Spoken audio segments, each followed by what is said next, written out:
chemin vers le ciel. Nous sommes un peuple en chemin qui vit pour un lendemain. Nous n'apprenons plus la haine, nous ne faisons plus de peine. Ce chemin est merveilleux.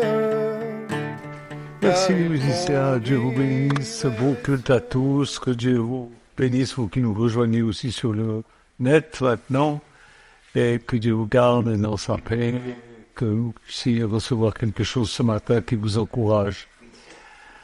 On va faire une lecture dans Matthieu chapitre 3, verset 1.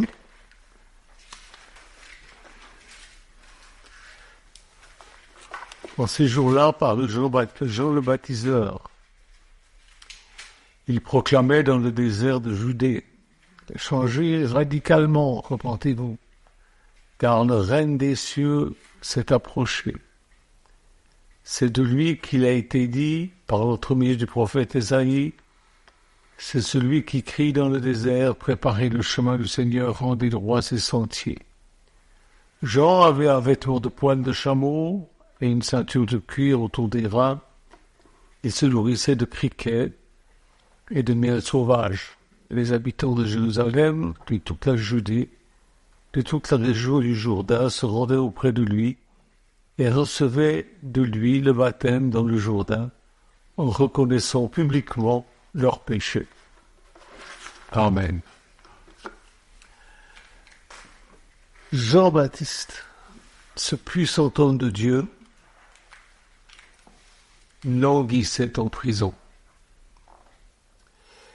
Il avait prêché la venue du Christ avec autorité. Il avait baptisé des foules dans le Jourdain. Si jamais il y a eu un prédicateur qui était efficace et qui était écouté, c'était bien lui, Jean-Baptiste. La Bible nous rapporte qu'il avait été rempli du Saint-Esprit dès le sein de sa mère. Un jour, il a baptisé Jésus. Il a reconnu que c'était lui le Messie. Il a dit, voici l'agneau de Dieu qui ôte le péché du monde. Il a vu le Saint-Esprit descendre sur Jésus sous la forme d'une colombe. Il a entendu une voix du ciel qui proclamait, celui-ci est mon fils bien-aimé, en qui j'ai mis toute mon affection. Pourtant, arriva un jour, avec des circonstances, Jean-Baptiste a été bloqué, arrêté, jeté en prison. Fini les foules, fini le ministère, plus de signes, plus de prodiges, plus de prophéties. En prison, tout seul. Sa nourriture était pire que le miel sauvage et les criquets qu'il avait l'habitude de manger. Et c'est alors que le doute a commencé à s'insinuer dans ses pensées. Le diable attend toujours le moment favorable pour commencer à vous mettre des doutes. Peut-être que Jésus n'est pas le sauveur tant attendu. Peut-être que c'est pas lui. Jean-Baptiste, il était tourmenté par cette pensée et il avait désespérément besoin d'une réponse. Alors, comme ses disciples pouvaient venir lui rendre visite dans la prison, il leur a dit, allez demander à Jésus s'il est le Messie ou s'il faut qu'on en attende un autre. Alors, les disciples sont allés vers Jésus, les disciples de Jean le Baptiste sont allés vers Jésus, ils lui ont posé la question. Et la réponse de Jésus a eu un effet thérapeutique magnifique. Oh, il n'y a pas eu d'accusation, il n'y a pas eu d'accusation dans le genre. Quoi? Jean? Mais pourquoi est-ce que tu doutes? Non. Il n'y a pas eu de... Mais pense à tous ces gens que tu as baptisés, s'ils savaient que tu doutes, ben non, mais ce serait terrible. Pas de... Allez Jean, secoue-toi, bouge-toi, arrête de te lamenter. Non. Il n'y a pas eu de... Est-ce que c'est une façon de se comporter pour un homme qui était rempli du Saint-Esprit dès le sein de sa mère? Non. Je vous le dis souvent, hein, Jésus n'est pas mesquin. Rien de tout cela. Jésus a envoyé les disciples de Jean-Baptiste à Jean-Baptiste avec un simple témoignage. Allez dire à Jean que les paralytiques marchent, que les sourds entendent, que les aveugles voient. Et cette bonne nouvelle des œuvres de Dieu ont eu raison de la tristesse et des derniers doutes de Jean-Baptiste.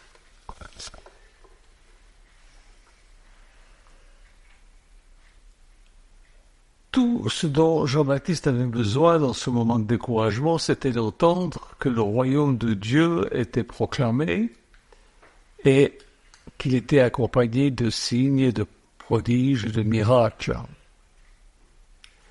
Ce magnifique compte-rendu des disciples de Jean-Baptiste, ce compte-rendu a fait une merveille.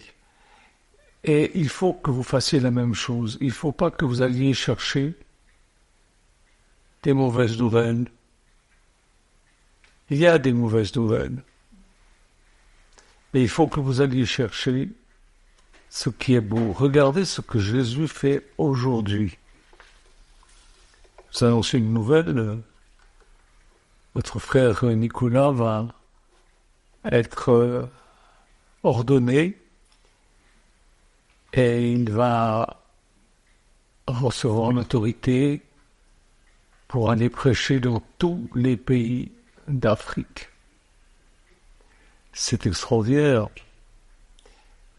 C'est extraordinaire, ça veut dire quoi? Ça veut dire que un de nos fruits, va exploser dans toute l'Afrique. Et il va y avoir des conversions, il va y avoir des guérisons, il va y avoir... Je pensais à tout ça, je me réjouissais de tout ça, puis tout d'un coup, je me suis rappelé qu'il y a longtemps, il y a plusieurs dizaines d'années, c'était quand on avait notre première voiture, celle qu'Osborne nous avait offerte, la petite 2 chevaux. On était monté pour visiter le glacier du Rhône. Je ne sais pas si vous savez, mais c'est immense, et puis il y a une grotte, on peut rentrer dans la grotte, je l'ai mise en photo sur Révélation Bible. Il y a une grotte et puis on peut aller voir à l'intérieur, c'est très impressionnant. Et je me suis dit, c'est donc ici que prend naissance l'un des principaux fleuves d'Europe, ici. Ça paye pas de mine, c'est pas, il n'y a pas des flots qui coulent gigantesques, non, c'est très étrange, c'est presque silencieux. Vous savez, il y a des similitudes entre ce glacier et nos vies, et la vie de chaque chrétien, et la vie de Jean-Baptiste. Moi aussi, j'ai connu des modestes, un départ modeste dans le ministère. Qui c'est qui croyait en moi? Personne, mais personne. Ça m'a pas arrêté, j'ai continué, et Dieu m'a accompagné par des signes, des prodiges, des miracles. Aujourd'hui, quand je regarde en arrière, je me dis que j'ai bien fait de ne pas mépriser ces petits commencements qui étaient les miens, et j'ai bien fait de me détourner de ceux qui méprisaient mes actes de foi. Quand je suis sorti de cette grotte du glacier du Rhône, alors je me suis retrouvé avec Michaud, puis il y avait quelques amis avec nous. On s'est retrouvés au grand soleil. Et là, j'ai vu cette immense masse de glace, ce glacier immense, comme des tours de glace, qui semblait ne pas bouger. Cependant, en contrebas, les morceaux de glace alimentaient les eaux du torrent qui sortait du glacier. On était boire quelque chose, et puis on est monté dans la voiture et on est redescendu dans la vallée, Et c'était donc dans le Valais. Et il faut aller voir ça, c'est magnifique. Et nous sommes arrivés dans la plaine où coulait le fleuve, c'est immense. Le fleuve est immense. Et on a roulé pour rentrer sur Chèvres, c'est là que nous avions notre demeure familiale. Et nous avons vu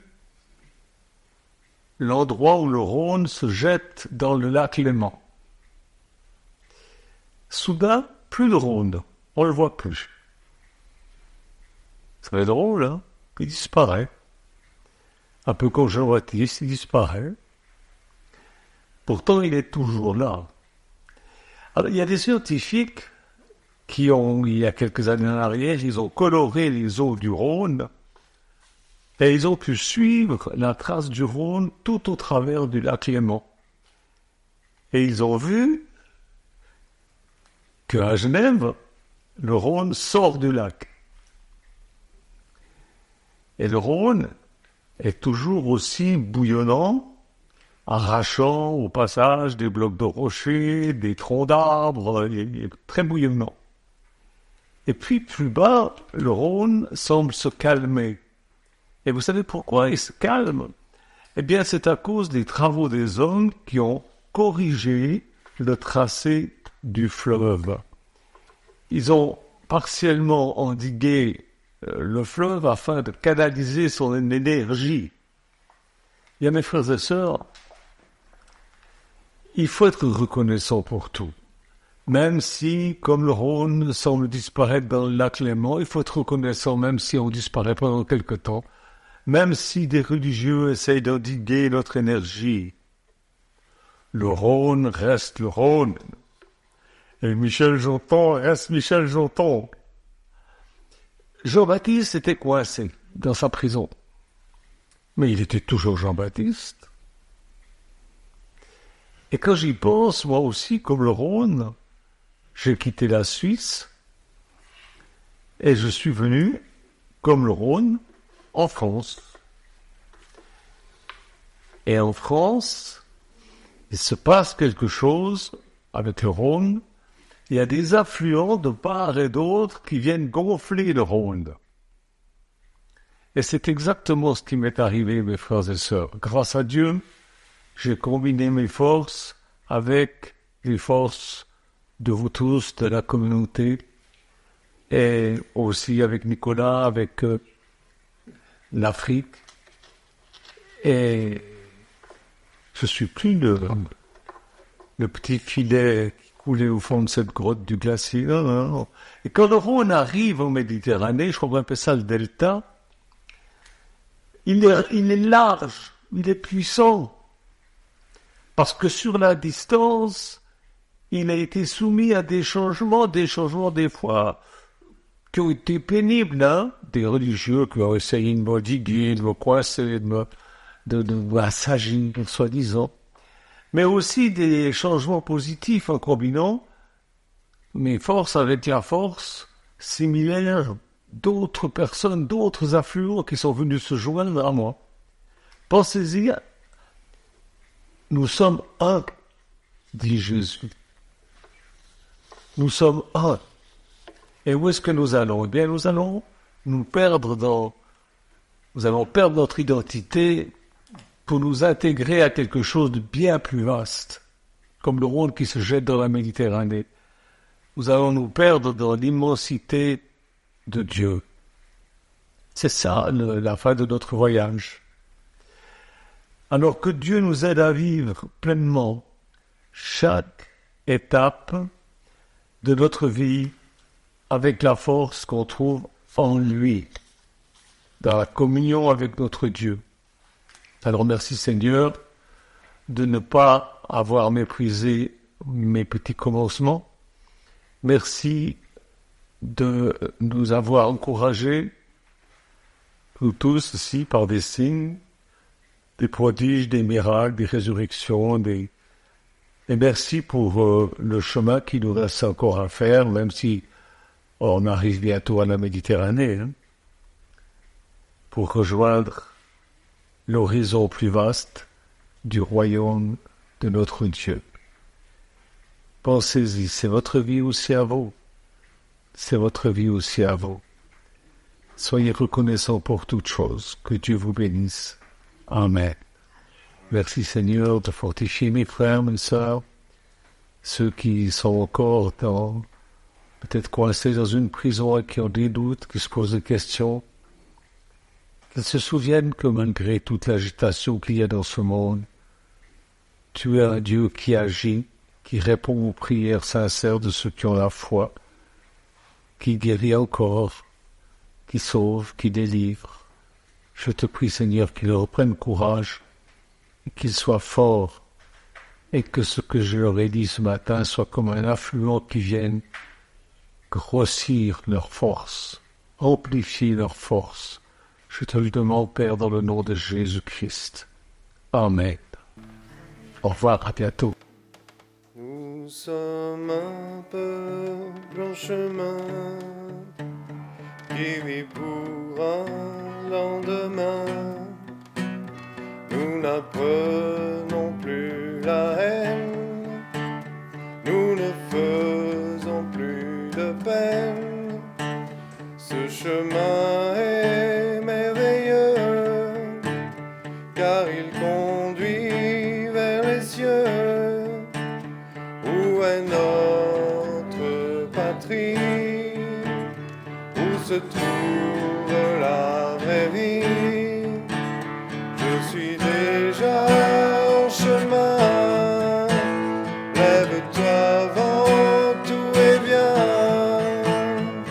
car notre Dieu est bon dans ce monde de merveilles. Nous ne sommes plus pareils, le chemin du paradis est pour aussi. C'est le chemin des vainqueurs qui nous mène sur les hauteurs. Il transforme nos cœurs, nous apprend le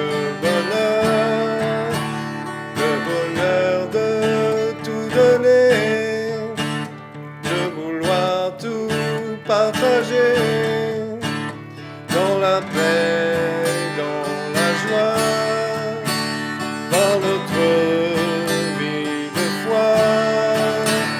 Ce jour est venu enfin, Jésus bénit l'œuvre de nos mains, car notre Dieu est bon dans ce monde de merveilles. Nous ne sommes plus pareils, le chemin du paradis est pour aussi.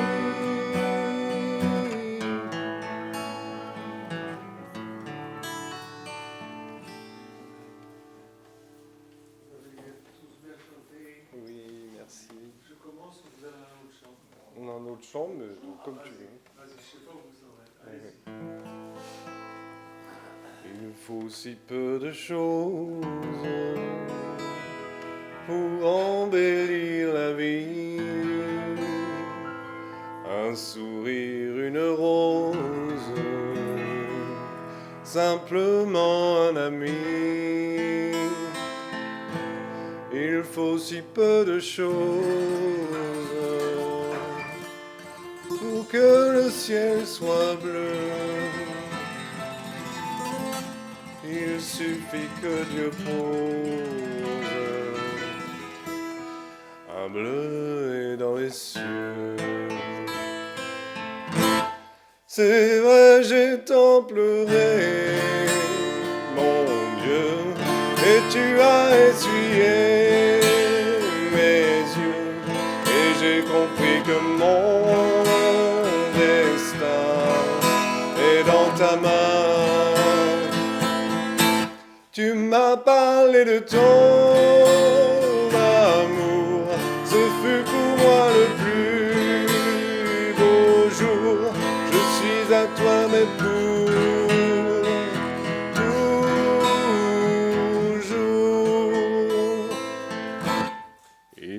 faut si peu de choses pour embellir la vie.